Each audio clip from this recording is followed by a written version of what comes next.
La course des cafés de Paris, c'est une boucle de 2 km qu'on va parcourir avec à la main son plateau, un verre d'eau, un café, un croissant.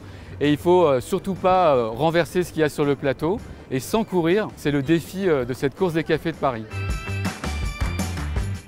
Le premier aliment qui est consommé dans les cafés parisiens, finalement, c'est l'eau. Et c'est aussi une façon de rendre hommage à tous ces cafés qui s'engagent avec Eau de Paris pour recharger gratuitement la gourde des visiteurs, des touristes, des Parisiens, sans consommer parfois dans ces cafés. Donc il y avait un lien naturel entre nous, entre Eau de Paris et les cafés parisiens.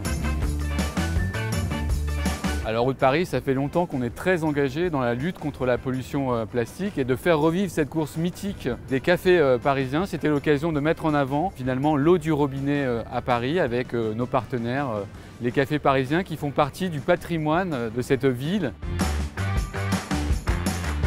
En France, il y a à peu près en moyenne chaque année 340 000 tonnes de bouteilles en plastique qui sont produites et seulement une bouteille sur deux est recyclée. Donc il y a véritablement urgence à s'engager pour mettre fin à cette pollution plastique qui a des impacts environnementaux très importants et c'est pour ça qu'on a décidé de s'engager dans la renaissance de cette course des cafés parisiens. Je participerai à cette course, il faudra qu'on soit habillé avec un haut blanc, pantalon noir, le tablier, voilà, pour rendre un hommage à cette course historique, mythique des cafés parisiens. Non, je ne me suis pas spécialement entraîné, mais je pense que je vais y arriver. 2 km, ça va, c'est dans mes possibilités.